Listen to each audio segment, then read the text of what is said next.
자라보고 놀란 가슴, 소뚜껑 보고도 놀란다는 격으로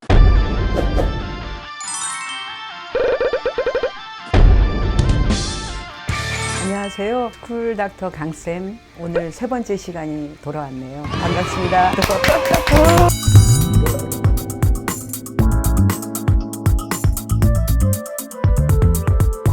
써니님께서 사연을 주셨네요. 저는 유아기와 아동기에 겪은 트라우마가 30대에 PTSD로 나타났습니다.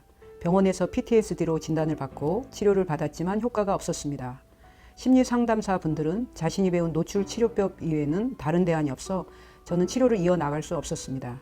어린 시절 겪은 트라우마 때문에 30대가 되어서 고생하는 것도 힘든데 마땅한 대책이 없는 것 같아 암담한 심정입니다. 아동기 때 경험한 트라우마로 PTSD를 보이는 성인 환자의 치료 효과는 얼마나 되는지, 또 효과가 없을 때는 어떤 대안이 있는지 궁금합니다. 이런 사연 주셨네요. 우리 사연 주신 분은 보니까 어린 시절에 어떤 정신적 외상을 경험했는지는 모르겠지만 아마도 ACE 중에 하나, 즉 부정적 아동기 경험 중에 하나를 경험했을 가능성이 많다.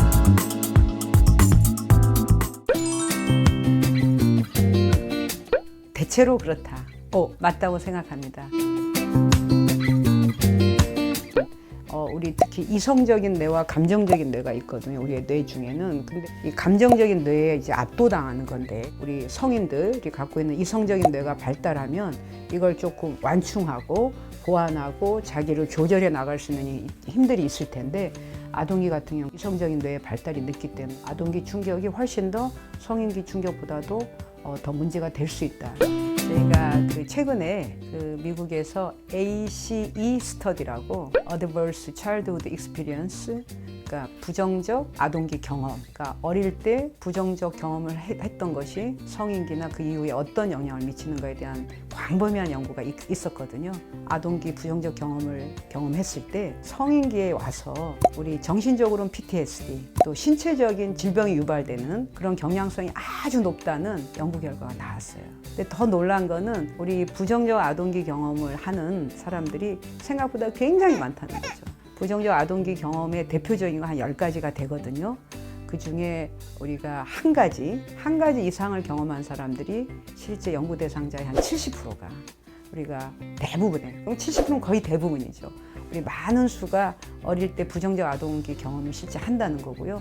그때의 그 부정적 경험은 아동기 때의 영향으로 끝나는 게 아니라 일생 평생을 두고 장기적인 영향을 미치기 때문에 당연히 성인기 때 받은 충격이나 외상, 트라우마보다는 아동기 때의 외상이 훨씬 더 강력한 영향을 미친다고 얘기할 수 있어요. 포스트 트라우마틱 스트레스 디스오더라고 해서 포스트 트라우마틱, 다시 얘기하면 어떤 큰 트라우마를 경험한 후에 그로 인한 스트레스로 인해서 생기는 질환이라는 뜻이거든요. PTSD 요즘 막 유행처럼 많이 이제 쓰이는 것 같은데, 그러니까 반드시 전제돼야 될 게 트라우마 후에 생긴 병인 거죠.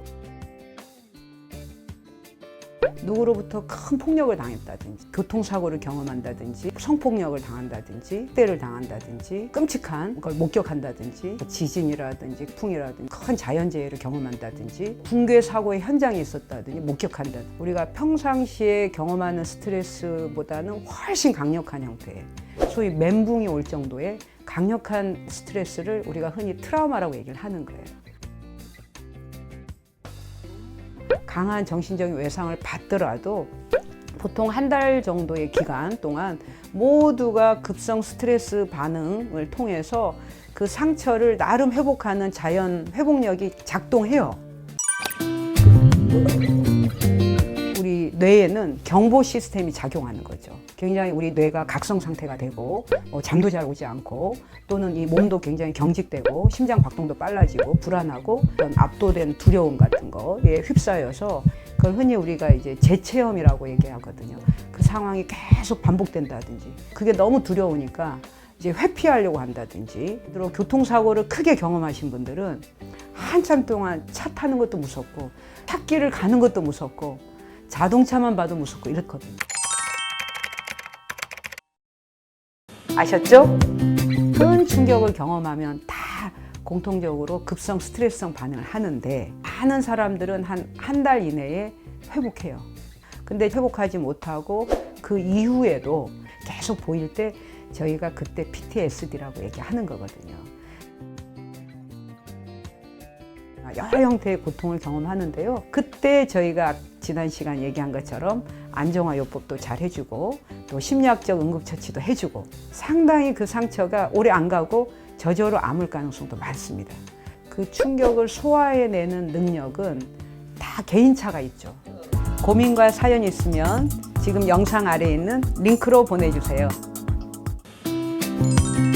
치료는 노출법을 쓰셨다고 하는데 노출법이라는 건 어떤 사건, 사고에 너무나 두려웠던 부분들 그 상황을 재현시켜서 안전한 환경 속에서 당신이 그때는 멘붕이었지만 이제 그 상황에서 멘붕이 아닐 수 있다. 당신 스스로 조절해 나갈 수 있다라고 조금씩 노출해 주면서 그걸 극복해 나갈 수 있도록 하고 그걸 조절해 나갈 수 있는 힘을 키워주는 PTSD 치료의 한 부분이고요.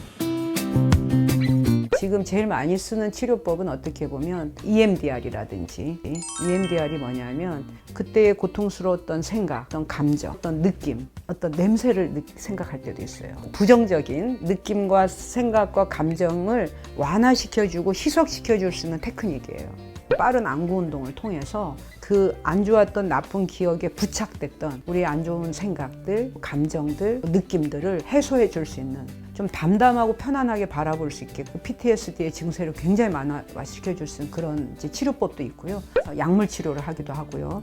또 상담 치료를 하기도 하고 인지 치료라고 인지행동요법이라고 해서 그 사건으로 인해서 생긴 부정적인 생각들, 뭐 자책감, 죄책감, 분노 해결해 줄 수 있는 치료법 다양한 치료들이 있습니다. 그래서 말씀드리고 싶은 거는 정신질환은 첫 시간에도 말씀드렸던 것처럼 뇌 기능에 분명한 변화가 온 거거든요. 그래서 그 뇌 기능의 변화를 다시 원상태로 회복시키기 위해서는 보다 더 정신질환을 전문적으로 다룰 수 있는 정신과 선생님께 한번 상담을 제대로 받아보시고 노출법도 도움이 될 거고 또는 필요하면 EMDR도 할 수 있고 또는 또 필요하면 또 약물 치료도 할 수 있고 이분한테 가장 적합한 치료가 제공되는 게 바람직하다고 생각합니다. 고민을 나눠보고 싶은 분들도 좋고요. 또 엄마들의 고민, 또 엄마가 아니어도 상관없습니다. 서슴지 마시고 사연 주시면 제가 최선을 다해서 함께 나누도록 하겠습니다. 좋아요, 구독, 까먹어. 구독, 좋아요, 알림 설정, 스쿨닥터 강쌤